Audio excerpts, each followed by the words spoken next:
The narrator spells out for us that nothing Anna did helped stop the curse. It just furthered whatever the witch's plan was, and she has been dragged off and Anna thrown into the dungeon. That sounds bad, but don't fret.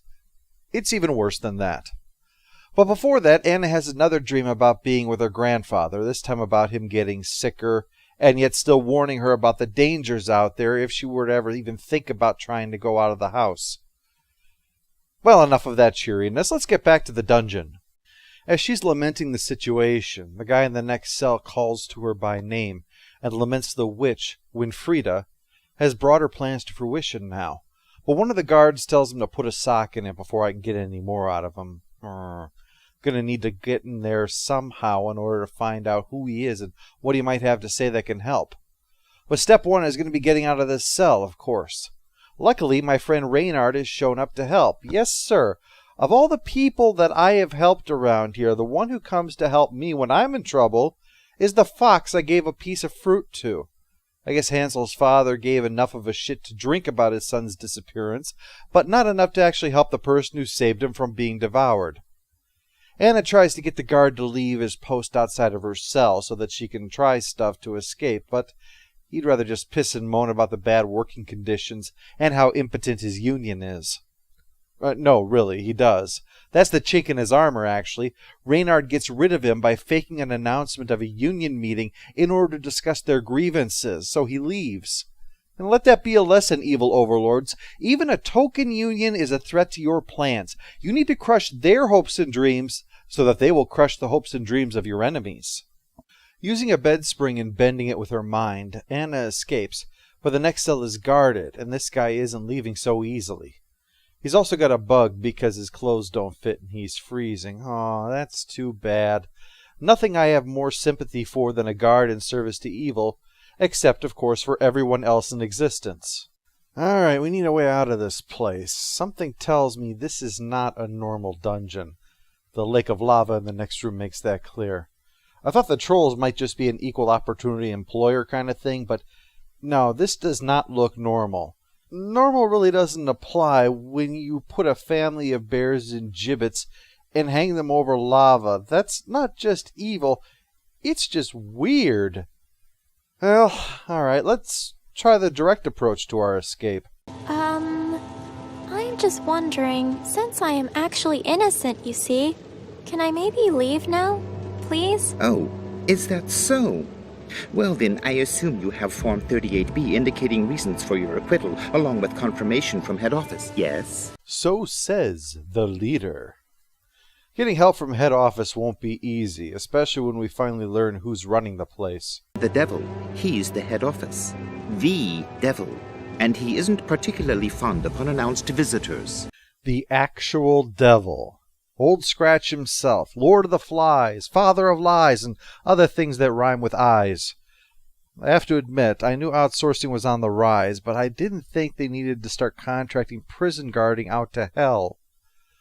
So if I'm going to get out of here via paperwork, I need to literally make a deal with the devil. Oh.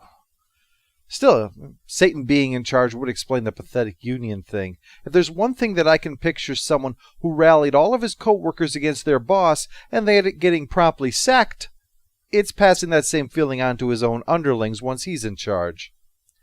Elsewhere, we discover what passes for entertainment around here, the game of someone will be executed. It's Wheel of Misfortune!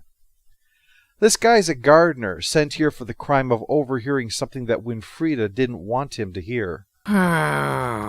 This situation has me weary and full of regret, isn't Asfold? Hey, watch your language in front of the kid, Assfold. The thing he saw was Winfrida's secret room in the castle. Whatever's in there must be pretty damning. No pun intended. He also confirms that yes, Winfrida is the queen, the new queen replacing the one who had disappeared last year, you'll remember.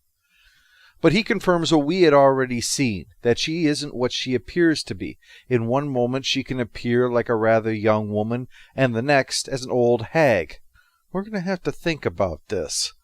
Which admittedly won't be easy because Wilfred the gardener won't shut up about flowers. They might be lopping his head off just to shut him up. Still, in his rambling, he mentions a flower that can be used to put someone to sleep, and that could probably come in handy during our escape. If Reynard could fetch some for me, of course, which he can because he's the most competent and trustworthy person that I've met. Yeah, the fox. I could draw a picture of one to show you all its details if you like. Oh, yes, please. You have something to draw with? Oh, yes, I always carry a pencil and pad with me. Oh, my hands, they're a little tied up, I'm afraid. My apologies, young one. All right, I get the hint already. I'll free you. Okay, time to go dance with the devil by the pale moonlight. If I can get past this guy, who knew that hell had a bouncer? He's about as helpful as he looks, which is to say, not in the slightest. No visitors today. You have to come back during visiting hours, which is, never. This is a bureaucracy, after all. There's never any access to anything you need. Anna starts to wonder if maybe she can slip in during his break, but it turns out he's never even heard of a break either. Yeesh, they really do need a troll union down here. He doesn't even get drinks anymore since they moved the stand into the other room to stop him from eating all the food all the time. That means if I mix him a drink with some of that sleeping flour, he'll happily take it, and then he should take a nap and let Anna through. Okay, we've got a plan. Just need to free the gardener first so he can draw a picture of the flower. Yeah. Sure, piece of cake. Maybe I can piss on the lava until it hardens while I'm at it. Halt! Who goes there? So, is this take your child to work day? The guard in the too small clothes had mentioned this guy, the troll, not the goat, saying he had delusions of grandeur about his job, which is janitorial duties. Hey, maybe I could trick him into waxing the floor where that bouncer troll is standing and then watch him slip over the edge. No, wouldn't work. I'd slip trying to cross after he was gone. He probably won't leave anyway. He's convinced that he and the goat are here to guard that contraption back there, the human blender. Yeah, I know what you're thinking when you look at that, but Satan is not exactly famous for taking half measures. But then again, I'm not sure it needs guard. Early report. All clear in the East Wing. And certainly not by Billy Goat Gruff and a guy who looks like he was bullied by Tiny Tim. But he is enough to stop Anna from getting through, and unfortunately, I need some of the stuff in here. Fortunately, if there's one thing I know about goats, they will eat anything, even tin cans. So I'll just feed him a hot pepper that I found. It's got a lot of kick. Oh my gosh! Pun very much intended. So we've got the humor blender to mix up the drink, but the troll was specific. It has to be fruity, sweet, and frothy. I got a watermelon already, so that's got the fruity covered. Sweet, though, let's see. Honey would work, and there are bears over there, and bears always have honey, right? Of course they would still have it while they're hanging in metal cages being baked over lava. That's no reason to take their honey away from them. So, Anna's going to head over there and take the honey away from the little baby bear. Don't worry, I needed to mix drinks. It's all part of an elaborate escape plan. Still not sure what we're going to do to make it frothy yet, though, but I still need to get those plants anyways, which means it's about time that I try to save the gardener. Anna can yank the axe away with her psychokinesis so he can't get his head chopped off, but that doesn't really save him. New game. New game? Shit. The guillotine doesn't work, in case you're wondering. Well, it does. Anna fixed it to chop the watermelon in half, but I think we'll keep that tidbit to ourselves. Before the gallows can be used, regulations require that they be inspected, so Anna is sent to deliver the message to the administrator troll, who appoints her to be the gallows inspector as part of her community service towards early release. But I don't know anything about gallows inspecting. I'll give you a short course now in gallows inspection. Ready? Let's begin. Open door. Go inside.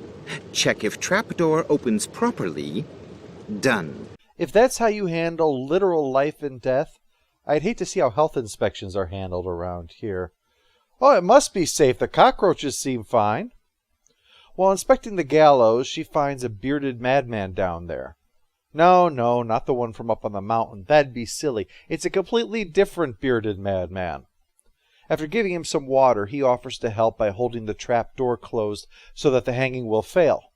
And it does. So that means our gardener friend is saved and freed from his bonds, and he draws a picture of the flower for Reynard to go get, which Reynard is able to pull off naturally. So that means we've got everything for the drink now except for something frothy. What could we put in there? It barely helped. Thanks for nothing. Get rid of it, will you? It's gross. Why not? Like I said, no health inspectors to worry about. So Anna mixes up a drink, gives it to the troll, watches him pass out.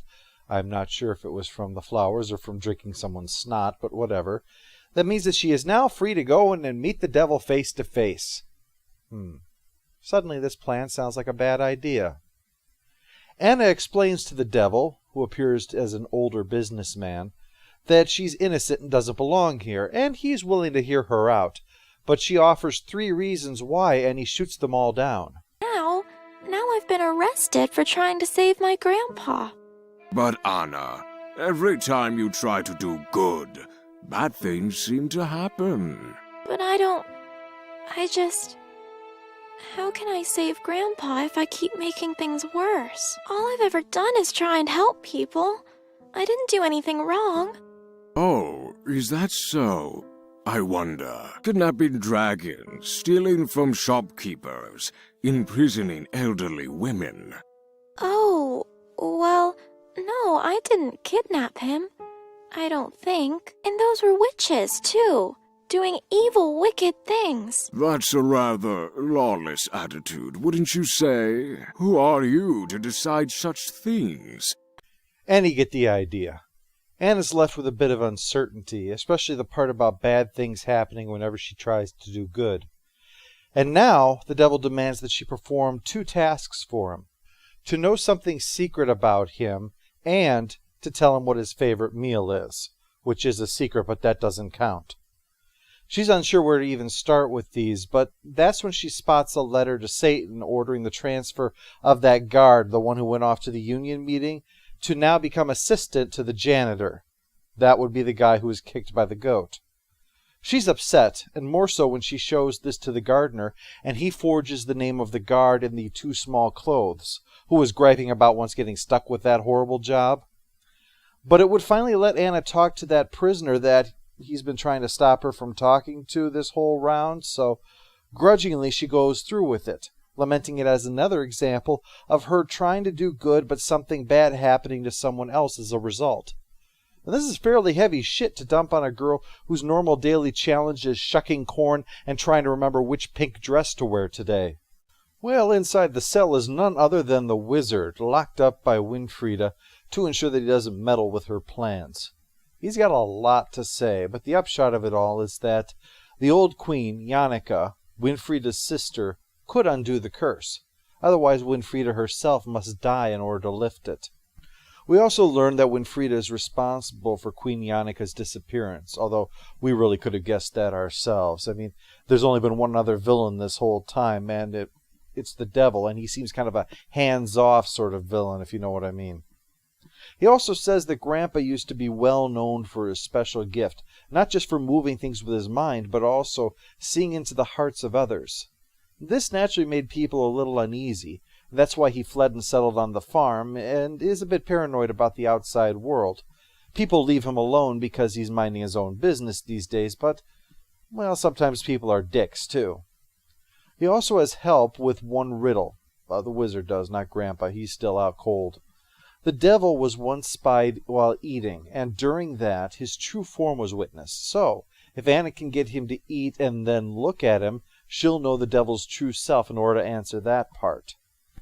As for the rest, she hunts around the place asking and such, and eventually she finds out what all 3 elements to his favorite meal are. And then goes back to see him and slips him a big hunk of meat to munch on. He just can't resist that.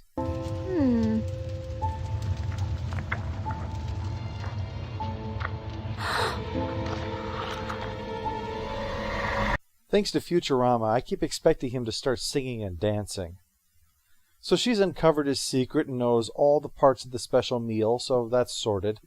But the devil points out that that doesn't mean that she deserves to go free, just that she's earned a chance to talk to him about that again. He brings up the same points as before in response to her remarks, but now she has an answer to those answers. All of them show that she has lost her self-doubt now, and she can see through the lies, and shows that she's been doing the right thing this whole time. But the devil wants to know why she should go out to that horrible place as the world is. I mean, that's what Grandpa said about it after all. The world isn't mean. It's not selfish or vain. It's big and broad and full of different, interesting people. The world is good. It's just that sometimes that good is forgotten. Usually when it means helping me out, assholes. She insists that you need to believe in people, and when he brings up Winfrieda, she says that yes, even her. Even she might surprise you and do the right thing in the end. Well, the devil is impressed, or moved, or something, and adds Anna's name and all the people that she's rescuing to the list of people to be freed, including the bears. I still don't know what the hell they're doing here. There's probably an answer in the game, but I'm not going to risk anything happening by going back in to find out. I had enough trouble getting out of here once.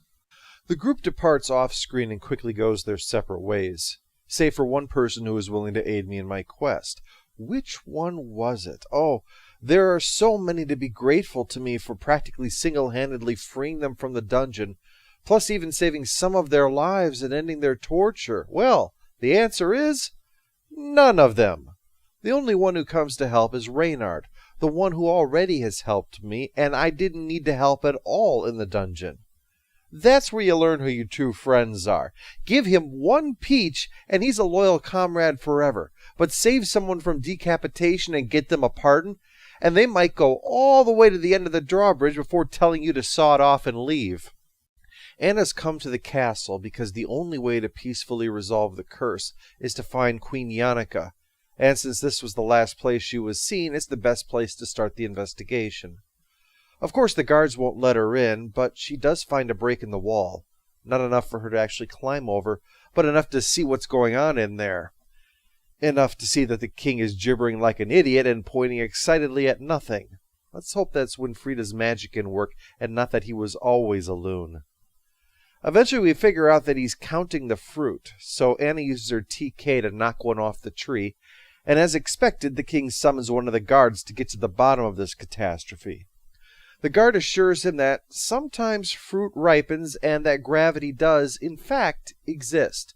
And the king is so impressed he grants the guard's wish to come inside and watch the royal wedding, leaving just one guard at the gate now. No problem there. With a little more telekaphatsis, Anna twists up his spear into the gate, and while he's trying to free that, just strolls on in. You can see how easily a witch can manipulate these yahoos if it takes Anna 5 minutes to breach the outer defenses. In fact, the only thing further stopping her is politeness. She tries to talk her way past the butler and into the castle, getting in on the pretense of being the flower girl, but's not going to be allowed anywhere near the wedding until she's ready for it. She needs a new dress and flowers, of course.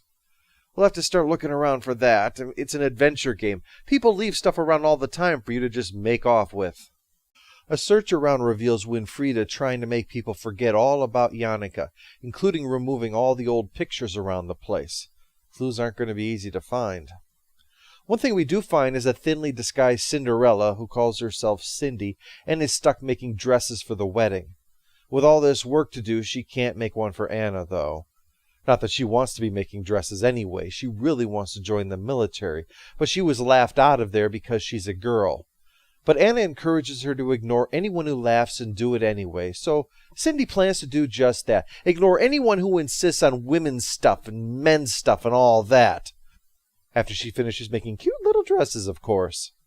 As far as Anna goes, she does tell of how she got to the ball, only instead of a fairy godmother, it was a tree spirit that gave the dress to her. Maybe Anna can get her to make a dress for Anna, too. Though Anna might be stuck looking around for a pumpkin now. Let's check around the kitchen. Maybe it's just me, but I get the feeling she doesn't like me being around here too much. Whatever gave you that idea? I don't want to read into anything, but I think the cook's in a bad mood. Sorry to bother you. Not as sorry as I am. But I'm sure I could think of a way to turn that frown upside down. Chef in the kitchen? That old grump? Well, if anyone's in need of cheering up, it's probably her. You know what? I like your thinking, Anna. I'm going. No time like the present. I am a spreader of joy.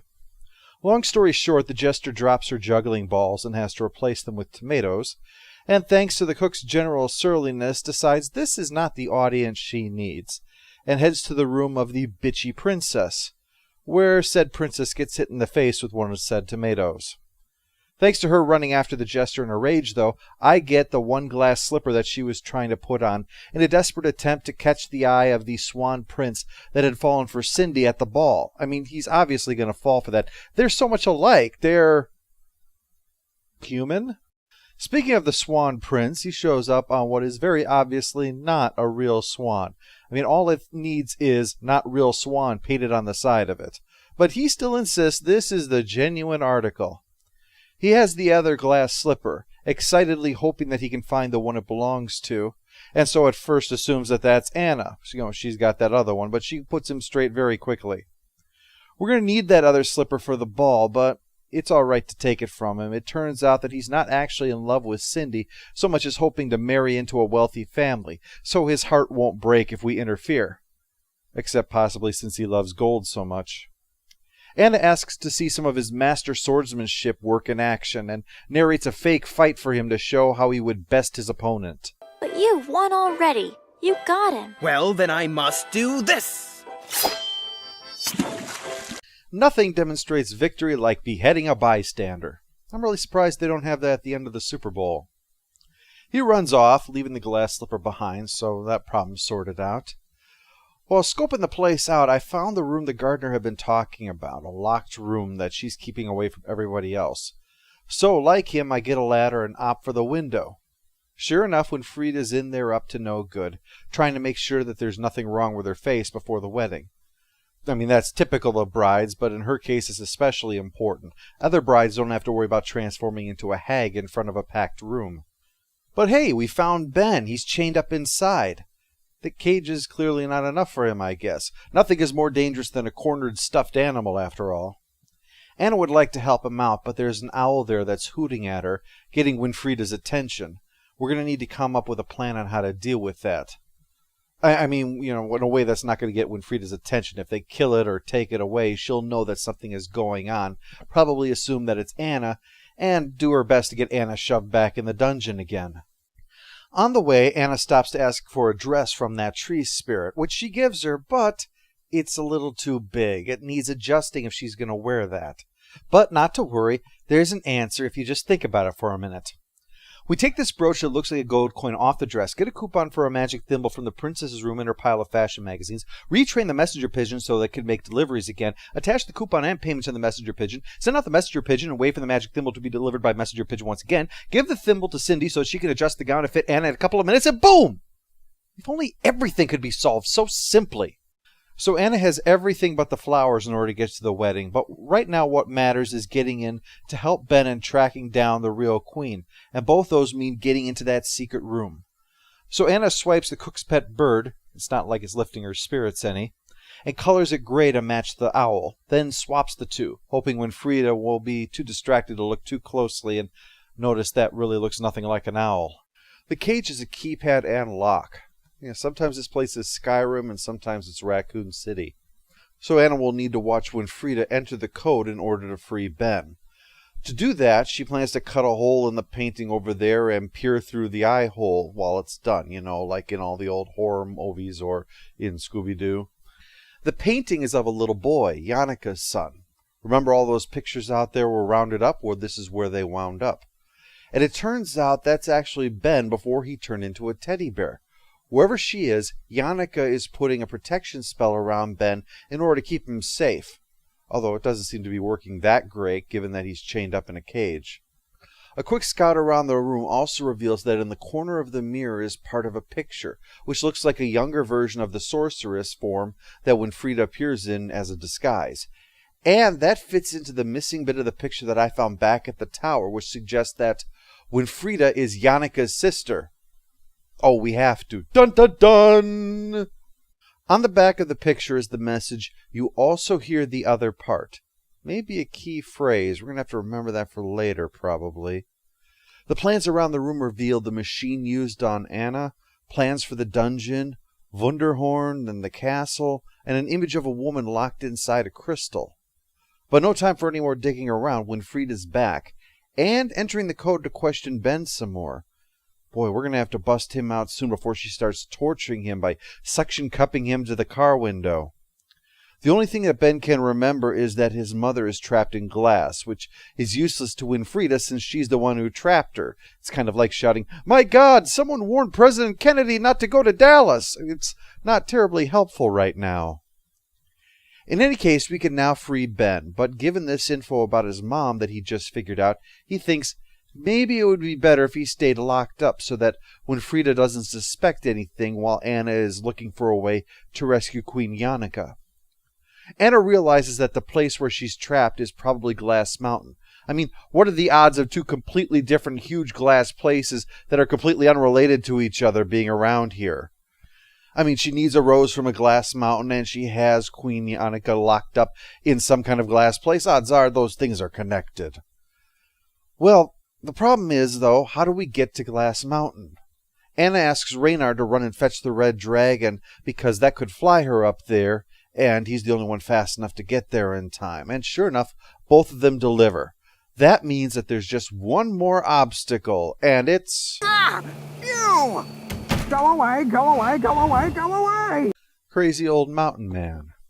Takes a bit of persuading to get him to realize that someone far worse is coming to hurt Queen Yannicka, and finally lets Anna in. "Just don't go stepping on my squirrel droppings, otherwise dinner will be ruined."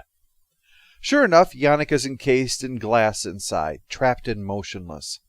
That's when Rink Rank, the mountain crazy, realizes that the breaking of glass, which was probably Yannicka trying to escape, stopped once the rose was taken. Uh-oh. Anna explains that she was tricked, though, and really is here to help. Fine! You better not! Better not hurt her. Now, if you excuse me, it's time for my 2 o'clock masturbating, and I've got to get it done if I'm going to have time for the 2:05 masturbating. Anna uses the passphrase from on the back of the picture, along with one she'd seen written on the blackboard, and it causes some of the glass shards to form together, but the shape is incomplete. The final shard is back in the storage room, so yeah, we got to schlep all the way back there to get the damn thing, and then come all the way back again in order to finish the puzzle. But finally, that's done. Yannicka is freed, and she can start with the explaining. A big part of it is weird, not the way you might be thinking. This is the WYRD version, although sometimes in the game it's pronounced word. It's defined as the pattern that shapes our destinies, and filled with more nebulous-sounding stuff, which shows what goes wrong when you try to be poetic instead of being clear. It can be interpreted one way as you reap what you sow, and in another way as you cannot defy your destiny. It's annoying to hear her wax on and ultimately say nothing. Near as I can figure from everything that's said, it's a little a column A and a little column B. If you make some bad choices, then fate decides to fuck you up. Winfrieda has been trying to defy weird for a long time, and it sounds like she's nearing success, which will mean not just proving weird wrong, but also revenge for what she feels was a wrong that she didn't deserve, but that Yannicka insists is all Winfrieda's own fault. Anna finally asks her if she'll come back to help stop Winfrieda, but Yannicka says that she can't. Winfrieda has put everything into this. If it was yanked away now in front of all those people, bad shit's gonna happen, and she doesn't want that on her conscience, so she's just gonna sit it all out up here. Well, Anna is going back and takes a bunch of flowers to complete her flower girl thing so that she can finally get in there and sort it out herself. I mean, this is nothing new, right? Just about everyone has info dumped on her and then told her to go fix things for them. And you don't even get new armor or magical weapons. You do all this stuff and you wind up getting a broken blender pitcher and a coupon. Anna gets back and she and Ben change. As in change clothes. He's still a teddy bear because of his mother's protection spell. And you thought your mom embarrassed you the way she dressed you as a little kid. They finish just in time for the bells that signal the wedding to start ringing, and Anna gets in there to interrupt. The Reverend doesn't even finish the sentence of "if anyone present," the whole "speak now and forever hold your peace," doesn't get anywhere near that part. She wants it abundantly clear that this is going to stop right now. Winfrieda sicks the guards upon her, but Yannicka intervenes, blowing the lid off of Winfrieda's story and accusing her of, in her childhood, being guilty of murder.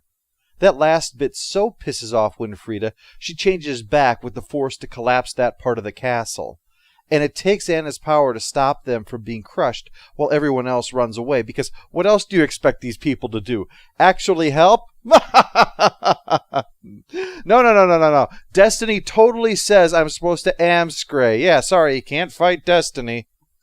Instead, Anna runs up and uses her power to see into Winfrieda's past, which is, surprisingly, the final chapter of the game. Winfrieda. Winfrieda! Ah! Oh. Geez, you scared me. Are you even listening? Yes, Mother. Winfrieda, you know as long as we are within these walls, you do not refer to me that way. You refer to me as your teacher, Mrs. Vogt. Yes, Mrs. Vogt. You'll no doubt recognize her from the picture, and as you can see, it is shocking to think that she managed to squeeze 2 kids through a vagina that's made entirely out of ice. Some parents practice tough love. Mrs. Vogt practices tough grudging tolerance. What we learn is that the evil witch of the game actually has less of an interest in being a witch and more in studying science, but her mother rejects that and insists that witchcraft is what matters. That's something that's never been said before, to ensure that she is ready for the determination of her weird. Winfrieda's being kept after class because she's been falling behind and goofing off, but not because she's a bad person, but because she is being told she can't be what she wants to be. She has to recite the meaning of weird, which is again a bit muddled. It is made for you by the fates, including a heavy impact by some dude called the Wanderer, but it's also determined by the things you've done. Like I said earlier, basically, if you annoy fate enough, it decides to take a big old dump on your future, and there is nothing you can do about it. The harsh lesson is, you get one chance, and then you're screwed forever. After this is recited in the school oath, Mrs. Vogt lectures her about her taking an interest in science over witchcraft again, and of not being more like her sister. That statement has never done anything but good for families. I'm going to skip over things for now and come back to them later. Eventually, Winfrieda meets up with her good friend Hans. Yes, the same Hans that we saw as a ghost near the Weissefrauen. We knew there was likely some connection between the two because Winfrieda had an award for first place at the science fair made out to Hans in that secret room in the castle. He tells her about the guy who would be Anna's grandfather, saying that his abilities demonstrate a connection to the third eye spells, and thus can be the starting point in showing a relationship between science and witchcraft. You'll notice he's already building the device that Winfrieda will later use. And the baby dragon is in here. Again, I'll get up to all that stuff later. Hans sees its benefits for science, the third eye stuff, but Winfrieda sees something even more important of a benefit, passing her big test. Mother won't have to scold me or tell me off anymore. Right. That is true. And maybe finally, Mother will stop comparing me. I'll never have to be told I'm not as good as precious little Yannicka ever again. Since time is the big issue, they need to do something now, and the best plan is for them to summon Minerva to do some magic at them and make the whole third eye thing happen. It'll involve making and dyeing some candles and getting Mrs. Vogt's spell book. The first part is a whole lot of fetching things, and the last involves helping Hans use science instead of magic in order to pass one of his exams, and during the distraction swiping the book. Well, it works, but to Winfried's disgust, he doesn't say that it was science. He says that it was magic to Mrs. Vogt instead, because passing was more important to him than proving the usefulness of science to the old bat. And it was probably the right call. Mrs. Vogt has an attitude towards science that would make a Kansas State Board of Education member blush. So they get all the stuff together and summon Minerva, but all she talks about is how screwed Winfrieda is, and that she is not getting any third eye ability. There's also mention of Anna having the ability and witnessing all of this, but of course they have no idea what she's talking about. But basically, Winfrieda is told that her fate is sealed. The only way out is to take the hand when it's offered. And then Minerva vanishes, leaving the owl behind. Well, you might be surprised to learn Winfrieda freaks out. This is a hell of a thing to dump on a girl who looks to be about, 10.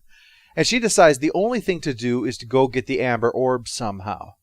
This ties in with Jorinde, a girl at the school now who apparently saw it once, but was so terrified of the whole situation that she is now mute. Winfrieda plans to get the answer out of her anyway. Jorinde agrees to take her, and waiting there is the same old guy that we saw when Anna first arrived at the lake looking for the orb. He also asks Winfrieda to help an old man, but she's more concerned with the jacket and the news that a boy was here. She realizes that Hans went in after the orb. In her terror, she jumps in after him to try and help, but it's too late. And then her mother shows up and is quick to jump to the conclusion that Winfrieda sent Hans to his death to serve her own ends. In case you needed any more reminding that in her case, you spell witch with a B. Through this, we see that Queen Jannika's version of things wasn't true. Not that she necessarily lied, but that what she thinks is true and what is true are not the same thing. For one, this was no murder by any definition. Even if that was something lost in translation, she never implied for Hans to get the orb. There's no culpability here. She's the only one here who tried to save the poor kid. Second, Jannika says that Winfrieda ran away from home, but in fact, her mother threw her out. Yeah, threw her out at that age, whatever it is, like 10. Without the slightest pity for the fate that is being bestowed upon her, no less, to become old and ugly before her time and given a cursed fate, while Jannika will get an appearance of youth, beauty, and wealth. Now, I don't want to imply that the things that we have seen Winfrieda do since then are justified. They are not. They're all evil things done for selfish reasons, and she must pay the consequences. But damn, how the hell did Mrs. Vogt not wind up with an awful weird if she is willing to immediately conclude her daughter is a murderer and banish her before even giving the girl a chance to protest her innocence? This system is fundamentally screwed up. Mrs. Vogt wasn't eaten by that dragon for being a horrible mother. But this is why Winfrieda has done what she has, and also why she rejects both Jannika's hand in the past and Anna's in the present. She resents the idea of having her fate dictated like this, and being beyond her control. Remember what I said is the origin of sorceress? One who influences fate or fortune. Her plot has been to do exactly that. But she does reject it, and in defense, Anna knocks her back, where she falls over the ledge. But with this, everything is now resolved. The curse lifted, Ben back to normal, the king hopefully not gibbering at fruit, and pretty much a happy ending because, well, we tried, and some people have just been so broken you can't fix them. The game draws a lot from German culture and folklore, especially the brothers Grimm, who are alluded to in the schoolyard as Jacob and Wilhelm. But there's also Joringel and Jorinde, the little nightingale, who are from Grimm tales, along with Hansel of Hansel and Gretel, the Three Bears. Still don't know what they were doing in the dungeon, unless they didn't pay their honey taxes.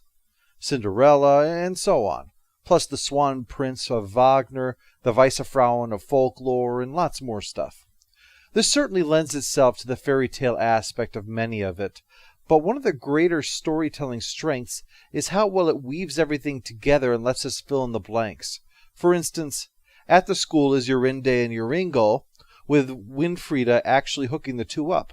But based upon what happened, we can see that at some point afterwards, Jorinde painted that image in the church of mother rejecting her daughter, and then eventually was captured by Winfrieda and perished in the tower, presumably as part of Winfrieda's efforts to find out how to get the amber orb. Then at some point, her husband Joringel came along to find out what happened to Jorinde, but then he in turn is captured and locked up and eventually perishes. The puzzle pieces of the story need to be fitted together as much as the puzzle pieces of the gameplay. It was an interesting and admirable approach to force the player to step into the shoes of the enemy that they've been resisting all game and see how she became that way because she was a victim. It shows the degree of maturity that they employed with the story, that just because it was inspired by Grimm tales doesn't mean it should be simplistic and straightforward, that black and white isn't the case just because it's for fairy tales. As for Anna herself, I think she was a good protagonist, still clearly a child, but resourceful and clever without becoming a Wesley Crusher, innocent, but not excessively gullible. And that's not an easy balancing act to achieve, but since we would be spending 10 hours or more with her, it was an essential one to not make her be frustrating. Overall, I think the good characters plus this nice world that they created, even though it is bizarre, made for an enjoyable tale.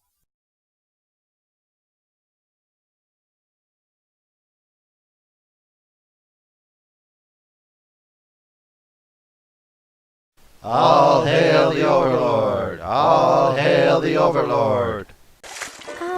Is your swan actually a robot?